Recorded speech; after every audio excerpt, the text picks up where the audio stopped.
Hi everyone, and welcome to another tutorial. Today I'm going to be showing you how to make the Hades bracelet, and this was designed by heir.looms on Instagram. I'll have his name in the description box below, and I'll bring it up here in just a second. First I wanted to show you this design. So it is a really nice design, I think. It's an easy one to make, and it's kind of thin, so if you like those thinner designs, this is definitely a good one for you. Let's bring up his profile here. So it is heir.looms. Oops, like I said, I will have his name in the description box below, but for now, you can check out his account. Like his photos and give him a follow for me. As you can see, he has lots of photos. So anyway, let's go ahead and get started. What you're going to want today is a hook. I'm going to use my double-ended hook, even though you could use a rainbow loom hook. You don't necessarily need two ends. You're also going to want some bands that I use for the darker pink and some bands for the lighter pink. So for the darker pink, I'm going to be using jelly red, and then for the lighter pink, I'm going to be using cylindric black.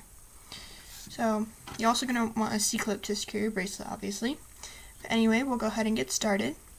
So go ahead and take your red jelly bands, cap your first one, and pull a band through. Now you're going to lift both of those capping band loops, so make sure that you hold on to it. And then you're going to take another red band through those first three loops, and lift this outer one. So you're just going to drop the cap band off onto that next band.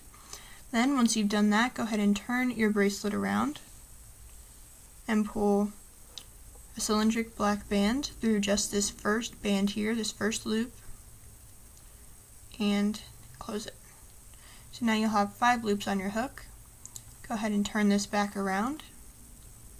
Now what we're going to do is take 2 more red bands. I'm going to take this first one and pull it through the first 2 loops. Before you close, you're going to grab this loop closest to your hook, and instead of the farthest one, you're going to grab the closest one. So put that back up on your hook and close.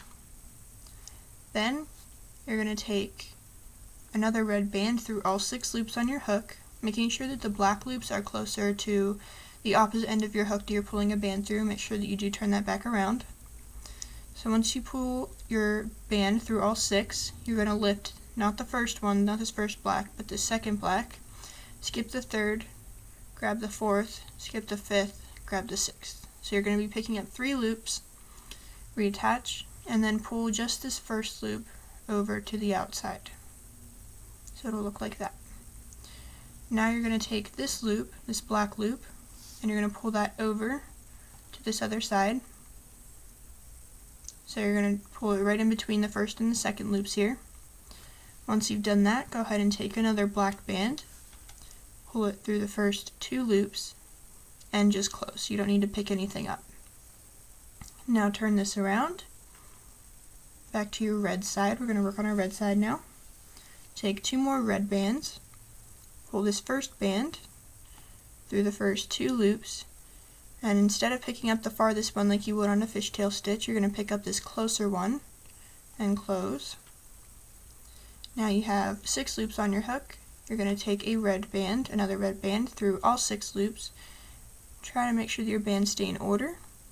You're going to pick up the second loop, which should be a black loop, skip the third, grab the fourth, skip the fifth, grab the sixth. And make sure that your bands, especially these red ones over here on the end, stay in order, otherwise you're going to pick up the wrong band.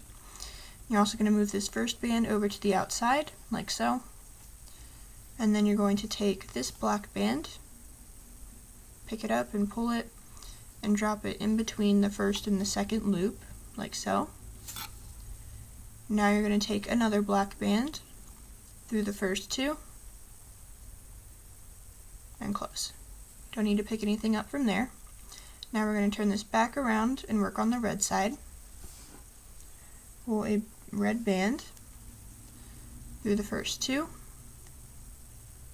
Pick up this one closer to your hook and close. You'll have 6 loops on your hook. Pull a band through the first 6. Lift the second black, skip the third red, grab the fourth and the 6th. So you're going to be picking up 1 black and 2 reds, and both ends of these red bands are going to be technically the same band, so make sure that you do have those 2 loops picked up. And you're going to move this red over to the outside. You're going to take your black, move it over, and drop it in between the first and the second band, and take another black band through those first two, and close. Not picking anything up from there. Go ahead and turn this back around, and we're going to work with the red side again. Take your red jelly band and pull it through the first two. Lift this one closest to your hook and reattach. Then take another red jelly band, pull that through all 6 loops on your hook, pick up the second band, which is black, the 4th band, which is red, and if this red loop comes undone, just make sure you put it back in the same order that it was, and you're going to pick up the 6th loop, which should be red as well. Now you're going to move this first red over to the outside, and then take this black and drop it in between the first and the second red bands. You might want to hold it there so it doesn't fall back over. And you're going to take another black band through those two, and just reattach the other end. You don't need to pick anything up. I'll turn this back around and continue this process until it's long enough to fit around your wrist, and then you're going to want to end at this point. So you might want to pause the video here to see how to end it. But for now, I'm going to show you how to do that. So once you have these 5 loops on your hook, make sure that the red side is closer to the end of your hook. You're going to take this first band off and push this black band over the end and over those 2 reds, and reattach your red. So now you have 4 loops on your hook. Now to finish it off, you'll just take one last band through these 4 loops, or you can add beads or a clasp or however you like to do that, but this is what your bracelet will look like. You can always fix the cap band at the bottom too. But anyway, that's what it should look like. So that is going to do it for this video. If you liked it, make sure to give it a thumbs up and subscribe. I will have Heirloom's name in the description box below. Make sure to check him out on Instagram, give him a follow for me, but that is going to do it for this video, and I hope to see you next time.